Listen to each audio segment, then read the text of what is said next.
dikejar-kejar. Mimpi buruk. Aku dikejar-kejar zombie. Udah mayat hidup. Untung hanya mimpi.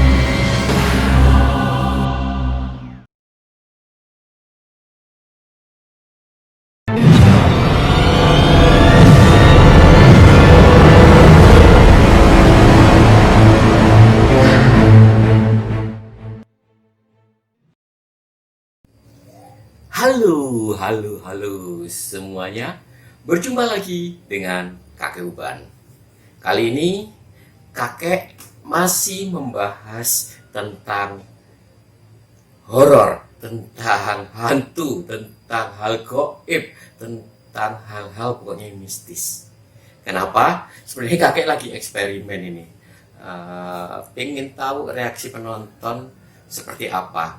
Lebih suka genre yang dongeng klasik seperti H.C. Andersen atau versi Indonesia seperti bawang merah, bawang putih, atau versi horor, karena sekarang udah banyak dongeng dengan genre horor ini dan itu sangat menarik disajikan atau ditampilkan pada malam hari, malam-malam tertentu yang sakral, dan itu ternyata minatnya cukup bagus.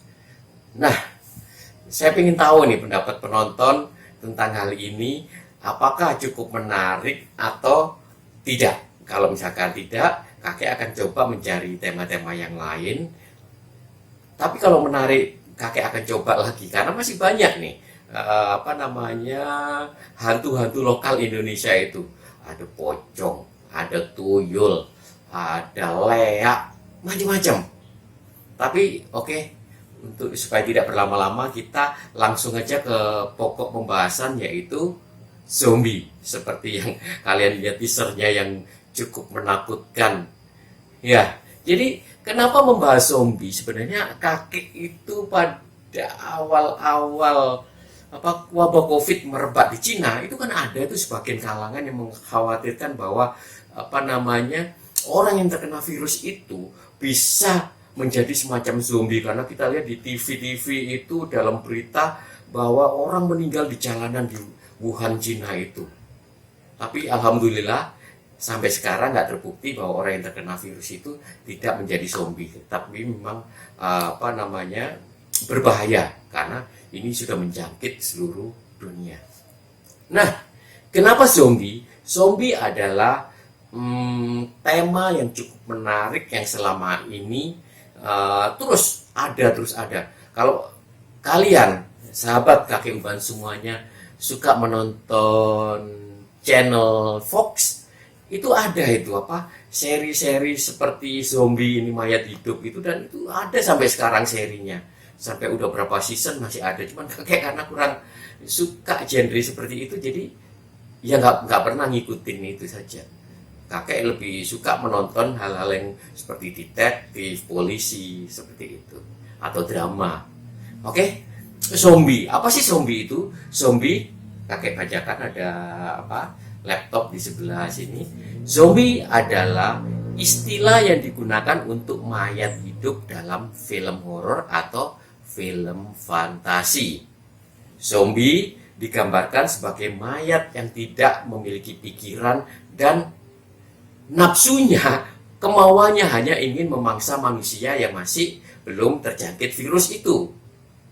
Nah, kata sebagian orang yang diserang oleh zombie ini adalah otak manusia. Itu yang akan jadi santapan utamanya mungkin kayak kita lagi makan itu di rumah makan Padang, makan otak itu kan enak banget ya.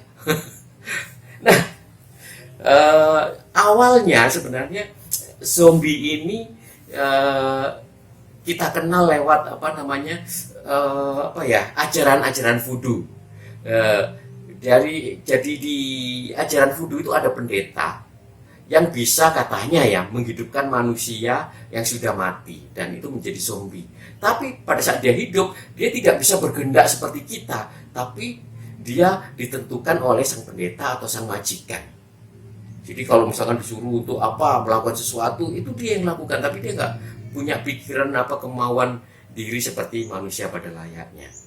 Nah, menurut kabar pada tahun 37 itu katanya ada, jadi menurut penelitian seorang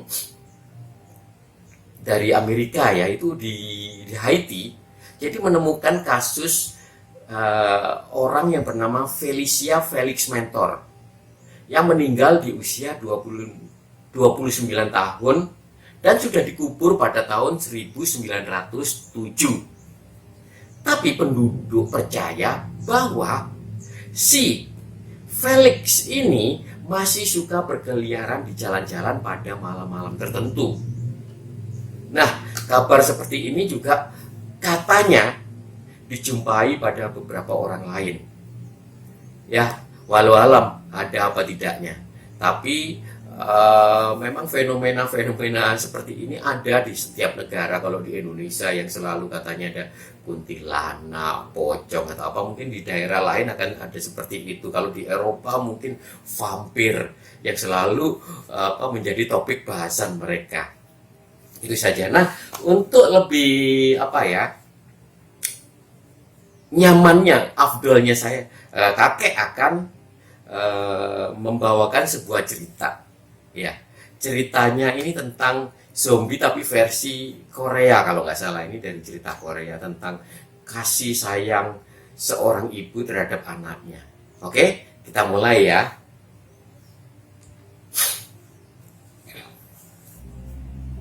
Pada suatu hari, di sebuah desa yang kecil, lahirlah seorang bayi dengan tampilan yang sangat buruk. Bayi tersebut memiliki wajah yang sangat pucat dan katanya muncul tanduk di kepalanya.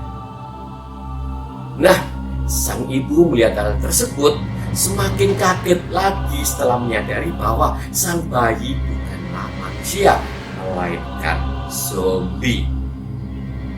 Ia tidak memiliki rasa kasih, tidak memiliki emosi. Jadi yang ada di kepala sang bayi ini hanya makan. Dan makannya bukan sembarang makan, tapi harus daging mentah. Bayangin.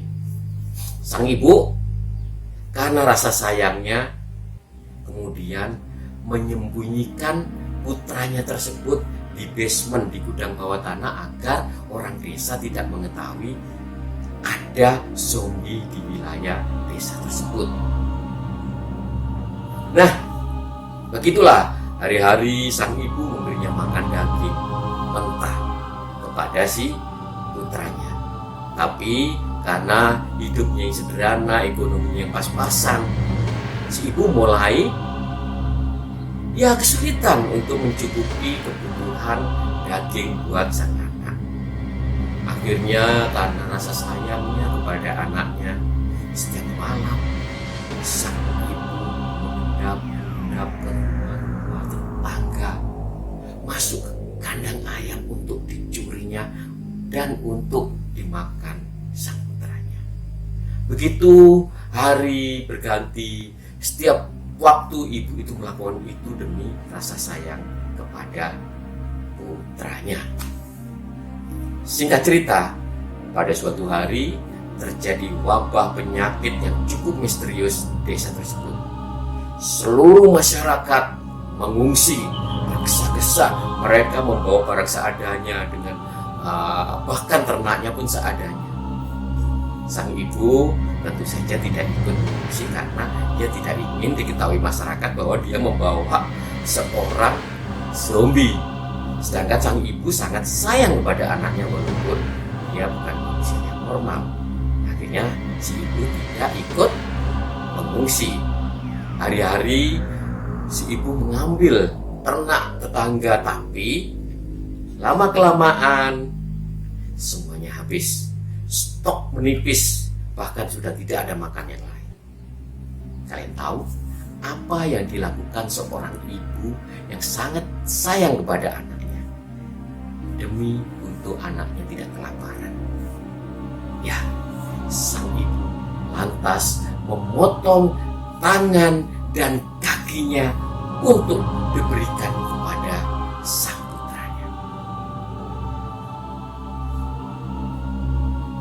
Begitu tangan kiri, tangan kanan, kaki kiri, kaki kanan, sehingga tersisa cuma tubuh dan kepala. Pada saat terakhir, dia merangkak sebisanya ke anaknya dan memeluk erat anaknya dan membiarkan tubuhnya dilahap oleh sang putranya. Dan hal yang mengejutkan adalah saat itu sang putranya berbicara untuk pertama kali dalam hidupnya. Apa yang dikatakan? "Ibu, pelukan ibu hangat sekali." Setelah itu, nafas, detak jantung sang ibu berhenti, dan si anak itu melahap tubuh ibunya. Demikian sahabatku, rasa cinta, rasa sayang kepada anak, dia tidak mempedulikan bahwa itu suatu saat akan mencelakai dirinya, akan menelannya, akan menggerogoti dirinya. Seorang ibu hanya ingin memberikan kehangatan cinta untuk orang yang dikasihinya. Demikian cerita singkat dari kakek. Mudah-mudahan kalian yang masih memiliki seorang ibu, memiliki bapak atau orang tua yang lengkap, bersyukurlah. Janganlah sia-siakan. Karena pada saat kalian ditinggal mereka, kalian hidup sendiri, kalian akan merasakan betapa kasih sayang seorang ibu atau orang tua begitu dahsyatnya kepada kita. Kita akan merasa kesepian dan merasa sendiri. Jadi, ingat, sahabatku semuanya, sayangi kedua orang tua kalian. Demikian cerita bahasan kajian kakek hari ini. Kita akan bertemu dalam cerita dongeng obrolan kakek yang lainnya. Oke? Kita bertemu di channel baru kakek yang bernama Dongeng Kakek Ubah.